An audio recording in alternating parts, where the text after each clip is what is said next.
voyage digital 2049 se poursuit avec quelqu'un qu'on connaît bien au MBMCI, et je pense que dans les alumni et les étudiants du MBMCI qui nous regardent, ils vont se dire « Tiens, Yann Lemort !» Salut Yann. Bonjour Louis. Merci d'être avec nous. Ça fait, je crois, bientôt 15 ans, hein, c'est ça que tu enseignes au sein du MBMCI, Yann? Alors, je suis arrivé en décembre 2008 et il faisait moins 15 ce jour-là. Donc, tu vois, la grande avenue à la Défense pour arriver à l'école où tu étais situé avant, c'était du patinage artistique. Et oui, donc je me suis retrouvé absolument, je connaissais pas du tout la formation en fait. Je me suis retrouvé là par hasard à faire une journée d'intervention auprès des MCI de 2008-2009 que je salue. Et ils ont été dans l'échange, dans l'interactivité, dans la curiosité. Donc moi, j'ai fait voilà ma journée, je suis rentré chez moi et j'ai été recontacté par ton prédécesseur qui m'a dit bah écoutez, c'était pas mal visiblement, est-ce que vous pouvez revenir et on va doubler votre volume horaire. Et tant mieux parce que tu le sais, Louis, toi qui suis ça depuis maintenant quelques années, vu que j'ai eu, on peut le dire, la chance de t'avoir comme étudiant il y a déjà plus de 10 ans. Ou c'est moi qui ai eu la chance de t'avoir comme prof, tu vois, ça marche dans les deux cas. Absolument. Et, et donc, il est très difficile en quelques heures de faire autre chose que survoler dans ma discipline. Donc, il faut être le plus concret possible, montrer aux gens que ça n'est pas parce que ça se voit pas que ça n'est pas important. Ça, je pense qu'il y a une prise de conscience des juniors comme des seniors. Ok, mon site web, il est beau, il brille, j'ai des belles images, des beaux produits, voire des prix compétitifs, et pourtant, ça ne marche pas. Et donc justement, Yann, parce que là, ça y est, tu nous amènes dans notre sujet. Donc je vous rappelle, hein, Digital 2049, on essaye avec nos invités d'imaginer ce que pourrait être, hein, les 25 ans à venir dans le digital. Et donc là, on va parler du référencement naturel. Alors on ne sait pas si dans 25 ans les sites web existeront encore, mais il se trouve que Yann, toi, dans ta carrière, en fait, tu as déjà vécu ces moments de révolution et parfois, hein, de disparition annoncée, mais qui finalement n'a pas eu lieu, parce que le SEO, le référencement naturel, qui est aussi vieux qu'Internet, en fait, il évolue, il a évolué, il évolue et il va évoluer encore en permanence. Et donc, on aura, en tout cas, c'est ton postulat, toujours besoin d'avoir des consultants et des consultantes SEO, n'est-ce pas, Yann? Alors, sans problème, hein, on peut faire le long historique, comme tu le dis si bien, de l'évolution, pour ne pas dire de la mutation permanente du SEO, hein, discipline darwinesque s'il en est. Depuis maintenant, c'est vrai, mes premières balises keyword, hein, pour les archéologues datent de 98-99, hein, on peut le dire maintenant, ça fait 25 ans. Et ça fait 25 ans, Louis, qu'au gré d'un certain nombre d'évolutions structurelles du web, j'entends des gens me dire très sérieusement, l'année prochaine, il n'y a plus de SEO. Ça fait 25 ans que je l'entends. Je vais te donner un exemple très simple que tu as connu aussi. Nous sommes en 2008-2009.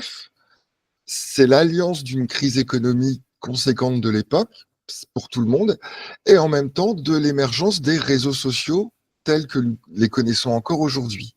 Facebook and Co, pour faire très simple, Twitter, etc. Oui. Et à l'époque, j'étais encore en agence chez l'ex numéro 1 français, donc on voyait des choses d'un peu partout, c'était l'avantage. Et j'ai eu des grands comptes avec qui je travaillais depuis quelque temps, absolument charmants, qui me disaient à l'époque, bah, écoutez Yann, on va pas renouveler notre contrat, tout va bien avec vous au niveau boulot, mais nous sommes en 2008 et le SEO est mort, on va mettre tous nos budgets dans les réseaux sociaux. Bon, tu t'en doutes bien, Louis, ils sont vite revenus. Oui. Parce que on parlait à l'époque, on commençait à parler de marketing 360, hein, tu te souviens, ces choses-là nous ont poursuivis quelque temps. Eh bien, plus que jamais aujourd'hui, l'intention de recherche et le résultat de recherche restent importants pour l'internaute, quelle que soit sa forme. Oui, alors en fait, Yann, ça rejoint une autre question qu'on peut peut-être se poser ensemble. C'est que, allez, on va dire les 10 dernières années, le SEO a trop souvent été à juste titre, hein, mais trop souvent été synonyme de Google. Mmh. Et c'est vrai que le SEO à travers Google, bah, on ne sait pas trop ce qui va devenir parce qu'on ne sait pas trop non plus ce que va devenir Google. Le fait est qu'en 2024, Google est toujours dans une position dominante, voire ultra dominante. Mais c'est vrai que quand tu dis l'intention de recherche, eh ben, elle se manifeste sur énormément de supports. Mmh. Et pour parler par exemple du e-commerce, il y a également des consultants SEO pour les marketplaces. Il y a des Absolument. consultants SEO spécialisés par exemple sur Amazon.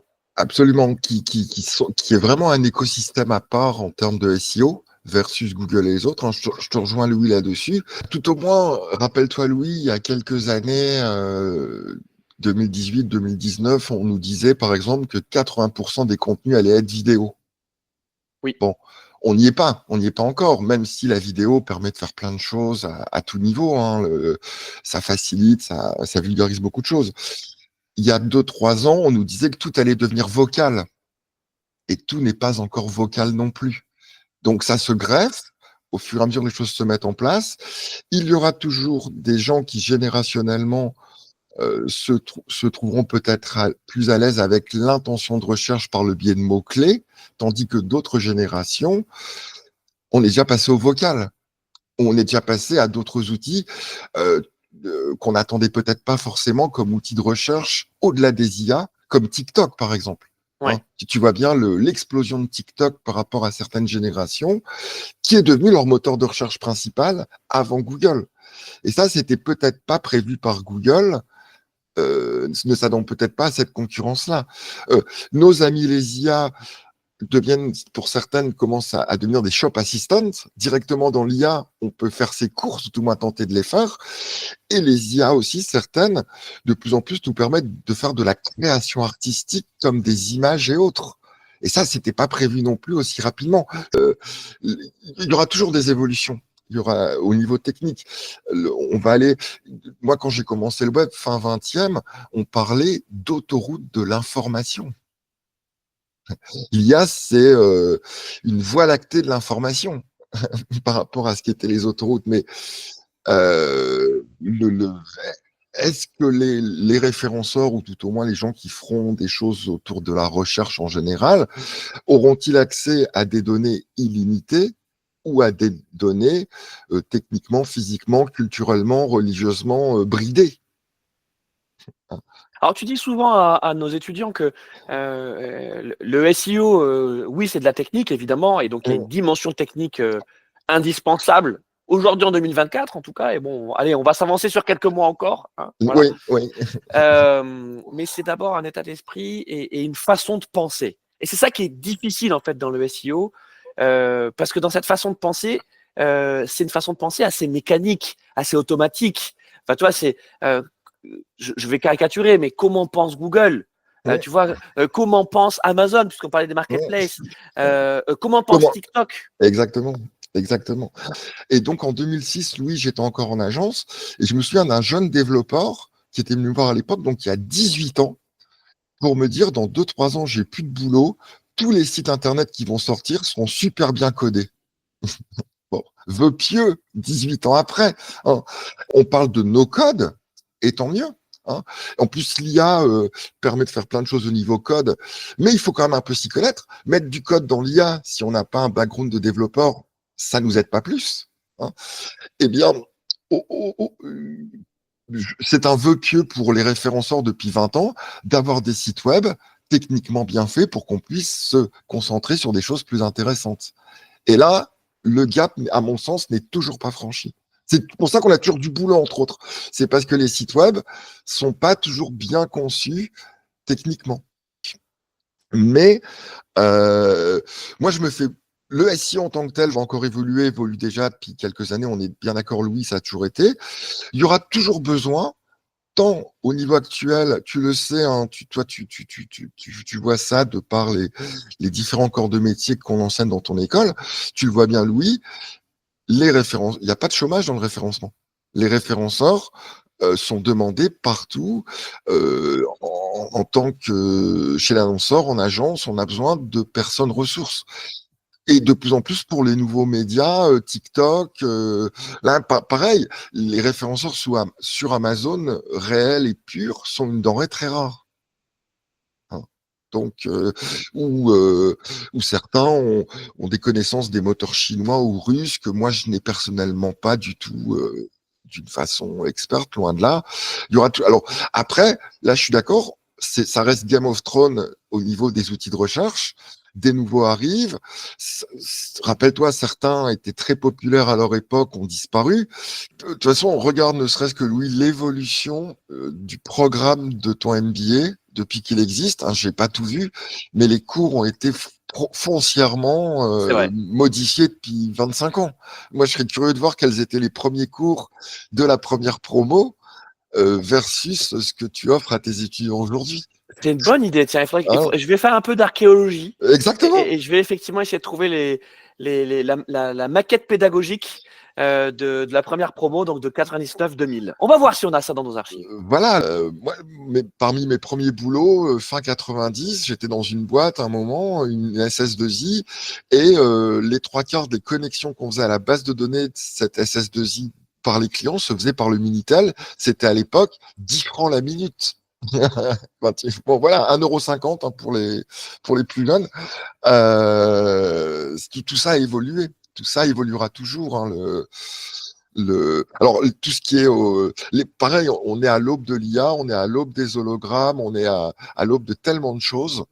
Mais comme tu dis, les 5 ans qui viennent vont être plus que jamais des années, comme on dit dans le web, une année chien.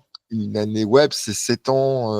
Là, on est dans des années chiens depuis 25 ans en permanence, et ça ne fera que s'accroître. Juste que le mec d'Apple avait pas compris il y a 40 ans. Il quitte Apple pour créer des ordinateurs de très grande qualité, de très haut niveau, qui ont vite été obsolètes, quelle que soit leur qualité. Bon, Bill Gates avait compris ça, que c'était plus les ordinaux qui étaient importants, c'était ce qu'on allait mettre dedans. Aujourd'hui, il y en a qui comprennent que ça n'est ce qui est important, que c'est plus tablette, téléphone, moteur de recherche, réseau social, c'est répondre à la recherche, quel que soit le vecteur. Un grand merci, Yann, d'avoir passé Bah, ce moment avec nous. c'est moi, Louis. Et à très vite, en Ouais, 2025, hein, avec le MBMCI. plus que jamais. Salut C'est les déjà pas mal MCI 2025. et éclatez-vous à vos 25 ans. J'aurais tellement aimé être avec vous. Éclatez-vous bien et à bientôt, mon cher Louis, pour de nouvelles aventures. Salut Yann, merci. Salut!